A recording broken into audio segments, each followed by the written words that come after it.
हो गया है खबर दोपहर का। नमस्कार, बहुत बहुत स्वागत आपका। मैं हूं आपके साथ मनोराज सक्सेना। शुरुआत कर रहे हैं जयपुर से आ रही बड़ी खबर के साथ। दरअसल कोचिंग संस्था में गैस रिसाव के मामले में बड़ा अपडेट सामने आया है। कोचिंग सेंटर को सीज कर दिया गया है। जांच के लिए एफएसएल टीम को भी मौके पर बुलाया गया। कोचिंग सेंटर के बाहर एनएसयूआई का धरना लगातार जारी है। कोचिंग क्लास में बेहोश हुए थे 9 स्टूडेंट। सभी छात्रों की हालत में सुधार है और मामले में ग्रेटर नगर निगम ने जांच कमेटी बनाई है। महापौर सौम्या ने भी मामले में तथ्यात्मक रिपोर्ट मांगी। जांच पूरी होने तक अस्थायी रूप से बिल्डिंग को सीज कर दिया गया है।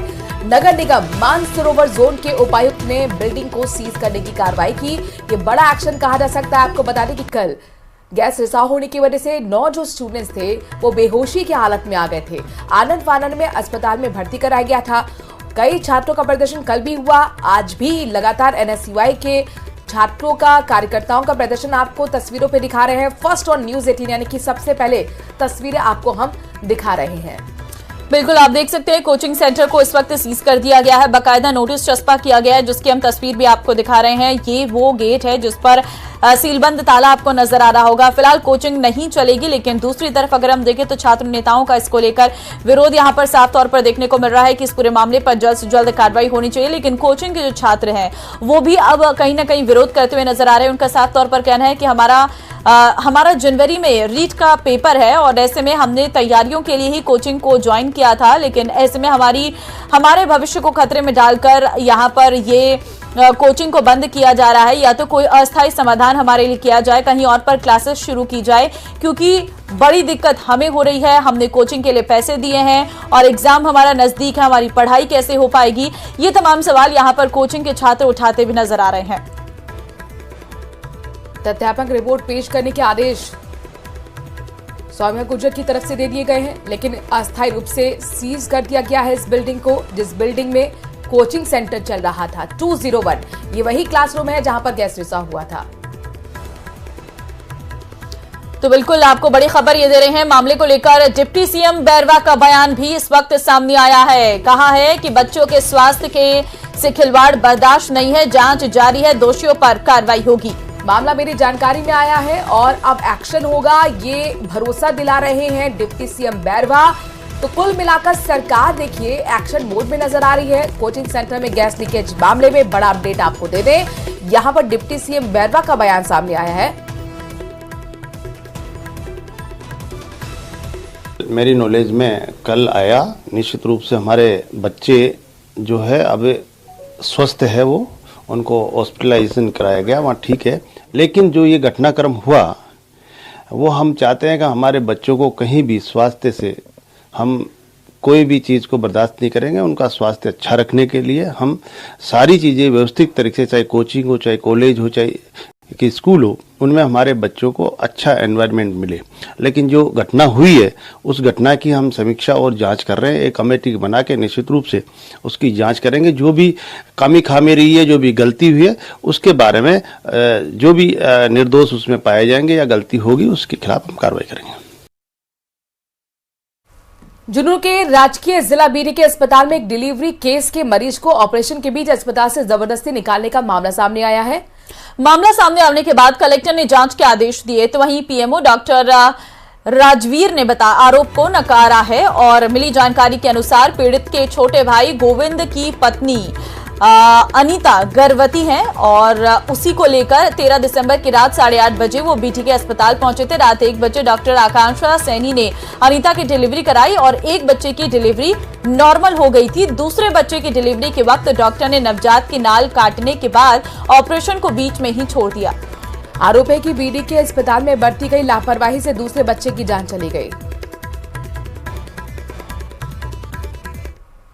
8 साढ़े 8 बजे में खेतान हॉस्पिटल के अंदर डिलीवरी करवाने के लिए गया। बड़े 8 साढ़े 8 बजे मान भर्ती ले लिया गया। भर्ती लेने के बाद के माने रात में 1 बजे के लगभग ये डिलीवरी की प्रक्रिया चालू करी। प्रक्रिया चालू करके एक बच्चा को जन्म करवा दियो। एक बच्चा को जन्म करवा के फिर रात में इमरजेंसी कॉल के ऊपर डॉक्टर आकांक्षा सैनी आई या डिलीवरी करवाई। डिलीवरी करवाई के बाद में दूसरे जुड़वा बच्चा था, दूसरे बच्चे की ओलनाड़ ये काट दी। काट के भी मायने टाइम लगा दियो। टाइम लगाने की वजह से बच्चे की मौत हो चुकी है। और खबर भरतपुर से है, जहां एक होटल में खाने को लेकर विवाद हो गया। विवाद इतना बड़ा कि होटल में 10 से 15 लोगों ने जमकर तोड़फोड़ की है। यही नहीं, होटल के बाहर खड़ी ग्राहकों की गाड़ियों में भी तोड़फोड़ की है। पूरी घटना सीसीटीवी में कैद हुई है। वीडियो अब सामने आया है, आपको वो वीडियो भी दिखाएंगे। गाड़ियों में सवार होकर देखिए 10 से 15 लोग पहुंचे। हाथों में उनके लाठी डंडे थे और होटल पहुंचते ही उन्होंने तोड़फोड़ की। गाड़ी जो खड़ी थी होटल के बाहर उनको भी तोड़ डाला। होटल के कर्मचारी अंदर मौजूद थे, वो कुछ समझ पाते इससे पहले हमलावर वारदात को अंजाम देकर आसानी से फरार भी हो गए। 2 तस्वीर आपके सामने हैं और तीसरी तस्वीर अभी आपको दिखा रहे वही होटल है जहां पर तोड़फोड़ हुई है। अंदर की तस्वीरें जहां पर देखिए किस तरीके से शीशे तोड़े जा रहे हैं। और ये जो आखिरी तस्वीर है इसमें आप देखिए यही गाड़ी जिसमें से बदमाश भरकर आए हैं और वहां पर जो पार्किंग में गाड़ियां खड़ी थी उनमें भी तोड़फोड़ करते हुए, कुक के साथ बहस करते हुए। पूरा ये जो विवाद है खाना बनाने वाले कुक से बातचीत और उसके विवाद को बढ़ते हुए आगे देखकर फिर ये हाथापाई तक और मारपीट तक नौबत आ गई। और फिर उसके बाद हमने किचन लॉक करके नहीं अपने रूम में थे, फिर देखा कि 10-12 जने आए। उसके बाद हमला किया, लाठी डंडे थे साथ में, गाड़ी वाड़ियों को फोड़ा, कांच वाँच फोड़ के नहीं। और फिर कस्टमर थे, गेट वेटों में फोड़ फाड़ के नहीं, फिर यहाँ से निकल गई। ये करीब ऐसे 11:30 बजे थी। डीग से बड़ी खबर आ रही है जहां पर 2 पक्षों में विवाद के बाद फायरिंग हो गई। झगड़े के बाद तनाव का इस वक्त माहौल बना हुआ है, लिहाजा दोनों पक्षों की तरफ से केस भी दर्ज करा लिया गया है। आरोपियों की गिरफ्तारी के लिए पुलिस सर्च कर रही है। तनाव बढ़ने पर गांव में पुलिस जाब्ता तैनात है। झगड़े में 20 लोग घायल हुए हैं। साल 2014 में एक पक्ष के खुर्शीद नाम के व्यक्ति की इस झगड़े में मौत हुई थी। वीडियोज आप देख सकते हैं, ये वो वीडियोज हैं जो सामने आए हैं जिसमें साफ तौर पर नजर आ रहा है कि किस तरीके से भगदड़ मचती हुई नजर आई है। छत पर भी कुछ लोग मौजूद हैं, नीचे भी मौजूद है, एक दूसरे पर पत्थरबाजी हो रही है।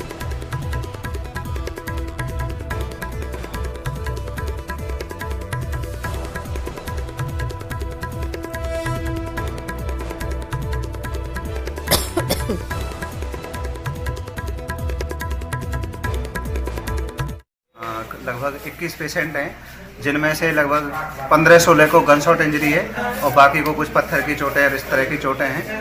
तो इनको भी प्राइमरी ट्रीटमेंट कराया है अपन ने और बाकी इनको रेफर करेंगे। गनशॉट ये इंजरी जो है इनको निकालने के लिए, जो छर्रे लगे इनको निकालने के लिए। बाकी पुलिस वाले अभी तहरीर हमें दी नहीं है, तो ये तहरीर दे देंगे तो इनका मेडिकल भी हम करेंगे यहीं पर। आज गांव गढ़ी मेवात में 2 पक्षों में आपसी झगड़ा हुआ है, जिसमें एक पक्ष के 20 आदमी घायल अवस्था में हॉस्पिटल में भर्ती हुए हैं, जिनका उपचार कराया जा रहा है, मेडिकल के लिए तैयारी दी जा रही है। और इसमें 2 पक्ष कौन कौन से हैं? अभी दूसरा पक्ष नहीं आया है। सभी पक्षों के नाम क्या है जिनमें झगड़ा हुआ है? एक पक्ष तो है नूरा वगैरह। तो इन झालावाड़ में NH 52 4 लेन बाईपास पर एक तेज रफ्तार स्कॉर्पियो कार अनियंत्रित होकर खाई में पलट गई। इस हादसे में कार सवार एक युवक की मौत हो गई है, 3 लोग और घायल हुए हैं। बाद में 2 गंभीर घायलों को जिला अस्पताल से प्राथमिक उपचार के बाद कोटा रेफर कर दिया गया।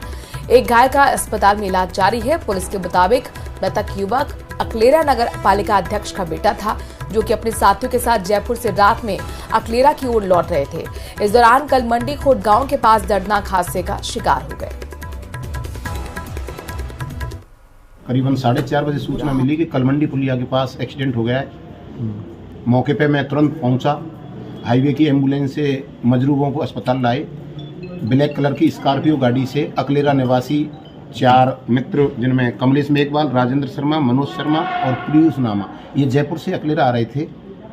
अभी सुबह कलमंडी पुलिया के पास, जैसा कि उन्हीं 4 में से मजरूब ने, पीयूष ने बताया कि अचानक सामने गाय आ गई। गाय को बचाने के चक्कर में राजेंद्र, जो ड्राइवरी कर रहा था, उसने कार को एक साइड घुमाया, डिवाइडर पर चढ़ी, कार अनियंत्रित होकर पलटी खा गई।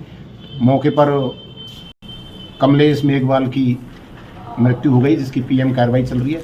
तो वहीं उदयपुर में 2 दिन पहले एक पुलिया गिरने से बाइक सवार युवक गंभीर रूप से घायल हो गया था, जिसका इलाज हुआ और उस दौरान मौत आज हुई है। पुलिस ने शव को मोर्चरी में रखवाया है, लेकिन मृतक के परिजन पोस्टमार्टम नहीं कराने पर अड़े हुए हैं। इनका कहना है कि यूडीए द्वारा पुलिया निर्माण कराया जा रहा है, जिसमें घटिया सामग्री इस्तेमाल में लाई गई। यही वजह है कि पुलिया गिरी और दोनों तरफ से रास्ता भी बंद नहीं किया गया, या यूं कहे कि ये एक बहुत बड़ा कारण बना है। युवक पर पुलिया उस पर गिरी और युवक के परिजनों की लिहाजा मांग है कि जब तक पुलिया निर्माण से संबंधित दोषी अधिकारी या ठेकेदार के खिलाफ कार्रवाई नहीं होती है, मुआवजा उन्हें नहीं मिलता है, तब तक वो पोस्टमार्टम नहीं कराएंगे।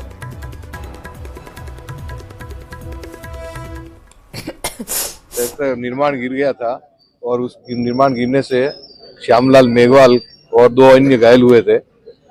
उन घायलों होने के पश्चात हॉस्पिटल करने के बाद उनको न तो प्रशासन द्वारा अस्पताल में किसी तरीके की कोई व्यवस्था मुहैया कराई गई, न प्रशासन द्वारा कोई सूझबूझ ली गई उस व्यक्ति द्वारा। मैं ये पूछना चाहता हूँ प्रशासन से कि निर्माण करने के उपरांत 2 दिन के अंदर निर्माण गिर जाना, ये घटिया क्वालिटी का को उपलब्ध करना और निर्माण कराना दर्शाता है। मैं इस संदर्भ में यूडीए या जो भी प्रशासन के अधिकारी हैं उनको दोषी मानते हुए उनके खिलाफ इरादतन हत्या का मुकदमा दर्ज किया जाए। झुंझुनू के नवलगढ़ थाना इलाके की झाझड़ पंचायत में सड़क मरम्मत के काम के दौरान सरपंच और मजदूरों पर लाठियों से हमला कर दिया गया, जिसमें सरपंच सहित कुछ मजदूरों को चोटें आई हैं। जानकारी के मुताबिक बादलवाई जोहड़ी के रास्ते पर मरम्मत का काम चल रहा था। इस दौरान सड़क पर आवागमन बंद करने के लिए ट्रैक्टर ट्रॉली लगाई गई थी। इसी दौरान झाझड़ के रहने वाले शख्स ने रास्ता बंद होने पर नाराजगी जताई और मजदूरों से बहस करने लगा। विवाद बढ़ने पर शख्स ने अपने साथियों को बुलाकर सरपंच और मजदूरों की लाठी डंडों से पिटाई कर दी। फिलहाल सरपंच ने नवलगढ़ थाने में रिपोर्ट दी है। तो वो आगे हो जना ओ बिन मना करियो बोले बोले भैया अली है रोड किने मना करियो सुभाष ने। अच्छा सुभाष आयो ज्यादा दुकान से तो बोले भैया अली है ऊपर मत चला तने इक कर बैठे खड़ी देवाले ही करवा के लागो जना मैं भाग्यो बाद में तो बाद में बिका करने लकड़ी कढ़ा से लेके आयो तो दोन्या का है ना बढ़िया वाला दोन्या ने कूट गिरा। बाद में केकरी घर का फोन करियो भाया ने बेटा ने 2 तो भाई आया भी का और 2 बेटा आया दोन्या का और आज के रे मतलब एकदम मतलब यहाँ की देवाले करी ताकि हद से ज्यादा कितना जना है 8-9 जना। अच्छा अब खबर बूंदी से आपको देंगे, जहां पर बिजली चोरी की कार्रवाई के विरोध में कांग्रेसी विधायक अशोक चांदा द्वारा आज जंगी विरोध प्रदर्शन करने की चेतावनी दी गई है।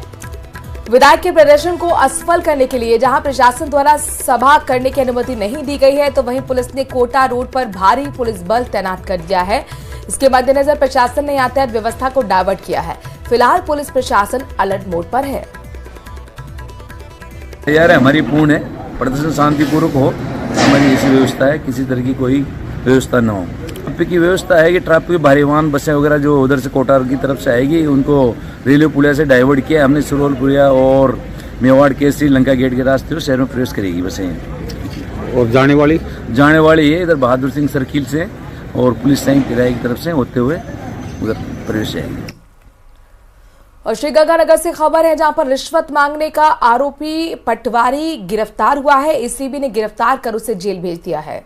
मई 2023 में दर्ज हुई थी शिकायत। परिवादी से 10,000 रुपये की मांगी गई थी घूस और श्रीगंगानगर एसीबी ने रिश्वत मांगने के 1 साल पुराने मामले में आरोपी पटवारी बहरुदान बावरी को गिरफ्तार कर जेल भेजा है। दरअसल मई 2023 में परिवादी ने पटवारी बहरुदान बावरी के खिलाफ स्मॉल पैच आवंटन पत्रावलियों की मौका रिपोर्ट करने के एवज में रिश्वत मांगने की शिकायत दर्ज कराई थी, तो जांच में सही साबित हुई। हालांकि पटवारी बहरुदान बावरी को ट्रैप हो जाने का संदेह हो गया। ट्रैप की कार्रवाई लिहाजा सफल नहीं हो पाई, लेकिन रिश्वत मांगने के तथ्यों की पुष्टि होने के बाद एसीबी ने आरोपी पटवारी बहरुदान बावरी को गिरफ्तार किया।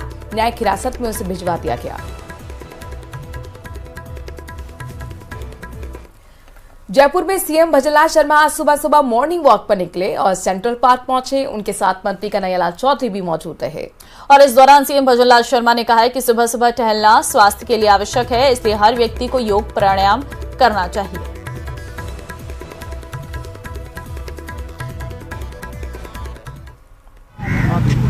सुबह अगर ठीक तरह से व्यायाम करेंगे, घूमेंगे, दौड़ेंगे तो स्वस्थ रहेंगे। और मेरा यही है कि स्वस्थ रहें, मस्त रहें, जिससे कि व्यक्ति कोई भी काम कर रहा हो, चाहे व्यापार हो, सरकारी काम हो, किसी तरह का काम हो, जीवन की दिनचर्या हो, उसमें ताजगी आती है और काम में मन भी लगता है। इसलिए मैं कहना चाहता हूँ कि सुबह सभी को मॉर्निंग वॉक भी करनी चाहिए, व्यायाम भी करना चाहिए, योगा भी करना चाहिए, जिससे हमारी दिनचर्या ठीक प्रकार से हो। तो वहीं खबर उदयपुर से है, जहां मावली कस्बे के पास फलीचड़ा गांव के सरकारी स्कूल का 6ठी कक्षा का बच्चा विक्रम इन दिनों अपनी अनूठी कला से काफी प्रसिद्धि पा रहा है। विक्रम महज 12 साल का है, लेकिन उसने 2 महीने की कड़ी मेहनत से अयोध्या में भगवान राम के मंदिर की तरह प्रतीकात्मक रूप से जुगाड़ के समाज से अपने घर पर ही एक राम मंदिर बना दिया। 4 मंजिला इस राम मंदिर को बनाने में विक्रम ने ज्यादातर सामान घर के जुगाड़ से निकाल कर इस्तेमाल किया है, तो वहीं कुछ कलर्स और धागे खरीदने में मात्र 530 रुपए खर्च किए गए हैं। विक्रम द्वारा बनाए गए 4 मंजिल में इस नन्हे बच्चे ने आकर्षक लाइटिंग भी लगाई है।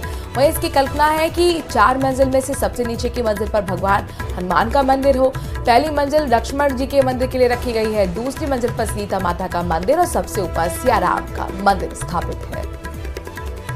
मैं विक्रम भील कक्षा 6 का विद्यार्थी हूं और मेरी एज 12 साल है और मैंने राम मंदिर बनाया है। मैं राजकीय उच्च विद्यालय फलीचड़ा से पढ़ता हूं।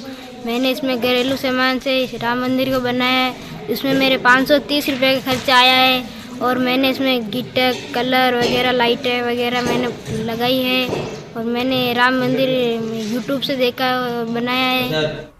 और रीट को लेकर महत्वपूर्ण खबर है। राजस्थान माध्यमिक शिक्षा बोर्ड की ओर से आयोजित होने वाले रीट परीक्षा 2024 को लेकर आज से आवेदन की प्रक्रिया शुरू हो गई है, जिसके लिए 15 जनवरी तक ऑनलाइन आवेदन लिए जाएंगे और इसे लेकर अभ्यर्थियों ने आवेदन भरना शुरू कर दिया है। रीट परीक्षा को लेकर माध्यमिक शिक्षा बोर्ड प्रशासन ने अभी अपनी तैयारियों को तेज कर दिया है। माध्यमिक शिक्षा बोर्ड के सचिव कैलाश चंद्र शर्मा के अनुसार 27 फरवरी को परीक्षा का आयोजन किया जाना है। इसे लेकर 19 फरवरी को तमाम प्रवेश पत्र अपलोड कर दिए जाएंगे। बता दें कि आवेदनों की संख्या के मुताबिक परीक्षा के निर्धारित होंगे। अगर आवेदन ज्यादा होते हैं तो परीक्षा की तारीख 1 दिन बढ़ाई जा सकती है। परीक्षा में करीब 12 लाख कैंडिडेट्स के आवेदन फॉर्म भरने की उम्मीद है।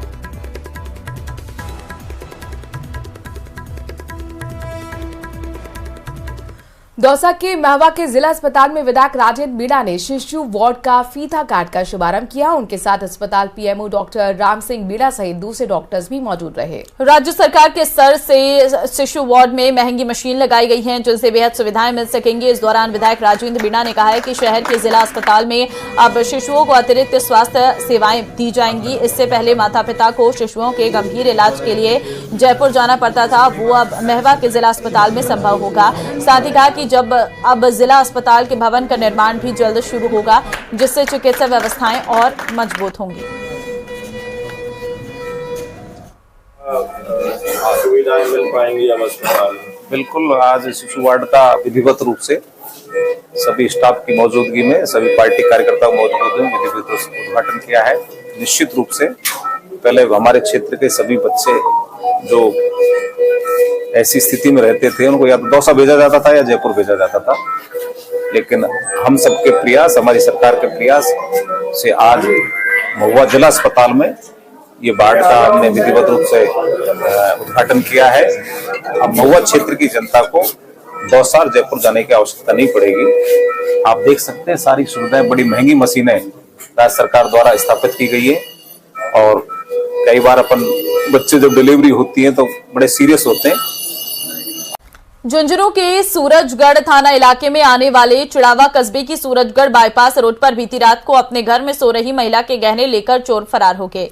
जब गहने उतारने वक्त महिला के बाल खींचे गए तो जाग गई महिला और चोर चोरी करने में हालांकि कामयाब हुए हैं। इस मामले में महिला के पति उमराम ने सूरजगढ़ थाने में रिपोर्ट दर्ज कराई है। चोरी की घटना के बाद इलाके में सनसनी फैली हुई है, लोग डरे हुए हैं। एक कलर, एक बोरिया, एक कंठी थी गला वाली, एक फोन था। रात में सोते 2 बजे से लेके 4 बजे के बीच में पता नहीं लगा कौन काट के लेके गया। आदमी दिखिया कौन है, हमने बोल बाजा थोड़ी भी करी, मैं कुछ आदमी आगे नहीं दिखे मेरे पास। सोना था? सोना कम से कम 4 तोला सोना है साहब। तो आपके किसी को शक, किसी के ऊपर कोई शक नहीं बाबू जी, किसी ऊपर शक नहीं है मेरा। तो वहीं प्रदेश के कई जिलों में हाड़ कपाने वाली ठंड पड़ रही है। सुबह सुबह लोगों को बाहर निकलने में मुश्किल हो रही है। रात के तापमान में भी गिरावट दर्ज की गई है। लोग ठंड से बचने के लिए अलाव का सहारा ले रहे हैं। आपको हम 5 तस्वीरें दिखाने जा रहे हैं। यहां पर देखिए किस तरीके से अलग अलग शहरों में भी लगभग सर्दी का सितम लोगों के लिए जनजीवन प्रभावित करने वाला है। कहीं 1.5 डिग्री टेम्परेचर है तो कहीं 5.5 डिग्री टेम्परेचर दर्ज किया जा रहा है। ऐसे में लोग सर्दी से बचने के लिए अलाव का सहारा ले रहे हैं। सुबह की तस्वीरें जहां पर देखिए कार पर भी आपको एक बर्फ की भीनी सी चादर नजर आ रही है। बिल्कुल, इन तस्वीरों में आप देख सकते हैं पारा जो है वो कई जगह पर गिर चुका है और अभी माइनस में हालांकि पारा नहीं पहुंचा है, लेकिन उससे पहले ही बर्फ की सफेद परतें गाड़ियों में जमा होती हुई नजर आ रही है। लोग अलाव का सहारा ले रहे हैं ताकि इस भीषण ठंड से उन्हें थोड़ा आराम मिल सके। घरों से बाहर निकलने में लोगों को काफी मुश्किलों का सामना करना पड़ रहा है। खासकर सुबह के वक्त जो लोग अपने ऑफिस के लिए निकल रहे हैं उन्हें काफी परेशानियां हो रही हैं। लेकिन दिसंबर का यह महीना है, जाहिर बात है कि इस वक्त ठंड भीषण है। 5 डिग्री तापमान है तो कहीं पर 1.5 डिग्री तापमान चूरू में पहुंच चुका है, आप अंदाजा लगा सकते हैं। और इसी के साथ ही 3 डिग्री तापमान सीकर में पहुंचा है। चूरू, अजमेर, सीकर की तस्वीरें आपके सामने हैं, झुंझुनू की तस्वीरें आपके सामने हैं। श्रीगंगानगर में भी हाड़ कपाट देने वाली ठंड का एहसास लोगों को हो रहा है। बॉलीवुड एक्टर वरुण धवन का बयान सामने आया जिसमें उन्होंने पीएम मोदी और अमित शाह की जोड़ी को गोल्डन जोड़ी बताया है। एक्टर वरुण धवन के बयान पर पूर्व मंत्री अरुण चतुर्वेदी का रिएक्शन भी आया है। बीजेपी वरिष्ठ नेता ने कहा है कि प्रधानमंत्री जी ने राष्ट्र को प्रथम बताया है। इस भावना से भाजपा का कार्यकर्ता जुड़ा हुआ है, दूसरे नंबर पर पार्टी को बताया है। प्रधानमंत्री जी ने कहा है कि दुनिया के नक्शे पर राष्ट्र को प्रथम स्थान पर कैसे पहुंचाया जा सके, इस लक्ष्य को रखकर काम कर रहे हैं। वरुण धवन ऐसा कह रहे हैं और प्रधानमंत्री जी को आ गए। देखिए, हम सब भारतीय जनता पार्टी के कार्यकर्ता हैं और कार्यकर्ता के नाते मोदी को एक वर्ड में डिस्क्राइब करेंगे तो प्रथम, उस राष्ट्र प्रथम की भावना से संस्कार के साथ जुड़े और आज भी सरकार में राजनीति में रहते हैं उसको काम करने का। नरेंद्र मोदी जी ने इस बात का संकल्प प्रत्येक कार्यकर्ता को दिया, राष्ट्र प्रथम, पार्टी बाद में और मैं पे अंत में, ऐसे 3 चरणों में बात की है। और इस सब को लेकर के नरेंद्र मोदी जी के साथ में अमित शाह जी, वो भी इस चीज़ को गृह मंत्री के नाते से लगातार देश की सुरक्षा का विषय होगा, देश के बाकी सब विषयों को कहीं ना कहीं रास्ते पर उतारने का, इसको अंजाम देने में लग रहे हैं। एक ही उद्देश्य है, राष्ट्र प्रथम, और उसको हम कैसे दुनिया के नक्शे पर सबसे ऊपर पहुंचा सकते हैं, उस लक्ष्य को लेकर के सब काम। और इसी के साथ खबर दोपहर में फिलहाल के लिए बस इतना ही। बाकी खबरों के लिए बने रहिए न्यूज़ 18 राजस्थान के साथ। नमस्कार।